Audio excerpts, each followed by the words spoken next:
The Exodus by Wogan Ya.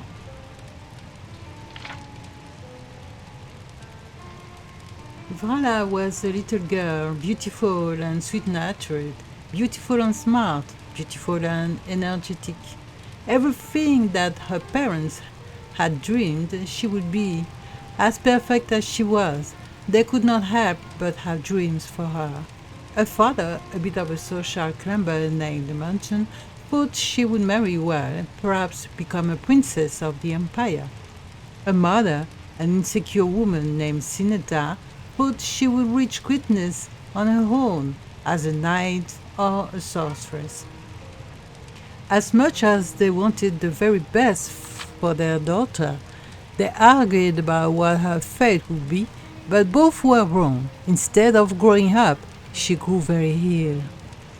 The temples told them to give up hope, and the Mages Guild told them that what afflicted Vala was so rare, so deadly, that there was no cure.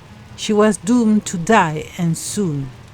When the great institutions of the empire failed them, Mountain and Sineta sought out the witches, the sorcerer hermits, and the other hidden secret powers that lurk in the shadows of civilization. "I can think of only one place you can go," said an old herbalist they found in the most remote peaks of the Rogarian Mountains, the Mage Guild of Olenvel. "But we have already been to the Mage Guild," protested Mountain. They couldn't help us." "Go to Olenvel," the herbalist insisted, "and tell no one that you're going there."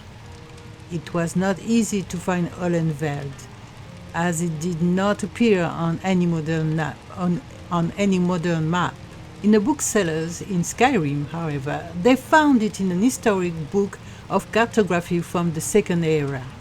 In the yellowed pages, there was Olenveld, a city on an island in the northern coast, a day's sail in summertide from Winterhold. Bundling their pale daughter against the chill of the ocean wind, the couple set sail, using the whole map as their only guide. For nearly 2 days they were at sea, circling the same position, wondering if they were the victim of a cruel trick, and then they saw it. In the midst of crashing waves were twin crumbled statues framing the harbor, long forgotten gods of heroes. The ships within were half sunk, rotten shells along the docks. Merton brought his ship in, and the three walked into the deserted island city. Taverns with broken windows, a plaza with a dried-up well, shattered palaces and fire-blackened tenements, barren shops and abandoned stables, all desolated, all still, but for the high keening ocean wind that whistled through the empty places. And gravestones. Every road and alley was lined and crossed again, with memorials to the dead. Merton and Sineta looked at one another. The chill they felt had little to do with the wind. Then they looked at Vala and continued on their goal, the Mages Guild of Olenvel. Candlelight glistened through the windows of the great dark building, but it brought them little relief to know that someone was alive in the island of death. They knocked on the door and steeled themselves against whatever horror they might face within. The door was opened by a rather pamphlet middle-aged old woman with freezing blonde hair. Standing behind her, a meek-looking bald gnome, about her age, a shy teenage Breton couple, still very pimply and awkward, and a very old, apple-cheeked Breton man who grinned with delight at the visitors. "Oh, my goodness," said an old woman, all afflutter. "I thought my ears must be fooling me when I heard that door a-knocking. Come in, it's so cold." The three were ushered in the door, and they were relieved to find that the guild did not look abandoned in the least. It was well swept, well lit, and cheerfully decorated. The group fell into introductions. The inhabitants of the Gill house in Hollandven were two families, the Nords, Jamal and Ethel, and the Bretons, Lewell and Rosalind, and all Wister. They were friendly and accommodating, immediately bringing some mulled wine and bread, while Munton and Sinetar explained to them what they were doing there and what the healers and herbalists had said about Vala. So, you see, said Sinetar tearfully, we didn't think we'd find the mage killer all unveiled. But now we have. Please, you are our last hope. The five strangers also had tears in their eyes. Ned wept particularly noisily. Oh, you've been through too much, the Nord woman bawled. Of course we'll help. Your little girl will be right as rain. It is fair to tell you, said Jamal more stoically too. He clearly was also touched by the tale. This is a gatehouse, but we are not mages.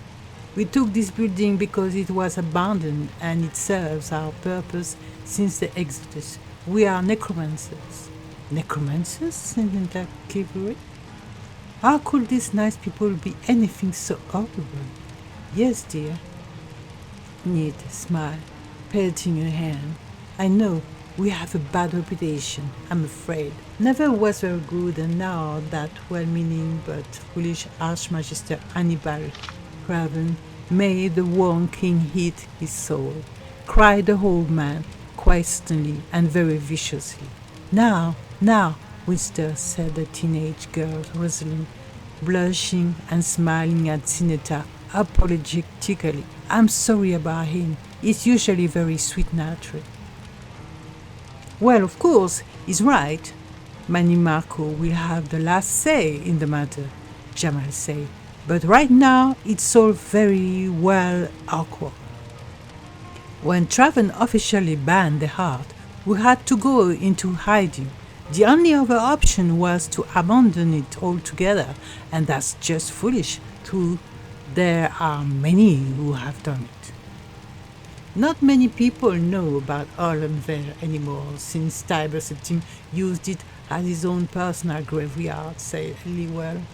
Took us a week to find it again, but it's perfect for us. Lots of dead bodies, you know. Lewell, Rosalind admonished him. You're going to scare them. Sorry, Lewell grinned sheepishly. I don't care what you do here, said Merton sternly. I just want to know what you can do for my daughter. Well, said Jamal with a shrug. I guess we can make it so she doesn't die and he's never sick again. Sinetar gasped. Please, we'll give you everything we have. Nonsense, said Ned, picking up Vala in her big, beefy arms. Oh, what a beautiful girl. Would you like to feel better, little sweetheart? Vala nodded wearily. You stay here, Jamal said. Rosalind, I'm sure we have something better than bread to offer these nice folks. Ethel started to carry Vala away, but Sinetar ran after her. Wait, I'm coming too. Oh, I'm sure you would, but they will ruin the spell, dear, Ned said. Don't worry about a thing. We've done this dozens of times. Merton put his arm around his wife, and she relented. Rosalind hurried out of the kitchen and brought some roast fowl and more mulled wine for them. They sat in silence and hate. Winston shrugged suddenly. The little girl has died. Oh, Sinetar gasped. What in oblivion do you mean? Merton cried. Winston, was that really necessary? Lewell scowled at the old man before turning to Merton and Sinetar. She had to die. Necromancy is not about curing a disease, it's about resurrection, total regeneration, transforming the whole body, not just the part that aren't working now. Merton stood up angrily. If those mania killed her? They didn't, Rosalind snapped, her shy eyes now showing fire. Your daughter was on her last breath when she came here. Anyone could see that. I know that this is hard, horrible even, but I won't have you call that sweet couple who are only trying to help you maniacs. Sinetta burst into tears. But she's going to leave now, isn't she? Oh, yes, Lilwell says, smiling broadly. Oh, thank you, thank you. Sinetta burst into tears. I don't know what we would have done. I know how you feel, said Rosalind, patting Winston's hand fondly. When I thought we were going to lose him, I was willing to do anything just like you. Sinetta smiled. How old is your father? My son, Rosalind corrected her. He's 6. From the other room came the sound of Tini's footsteps. Voilà, go give your parents a big hug, said Jamal. Mountain and Sinetta turned, and the screaming began. Oh, she was a walking dead. Oh boy.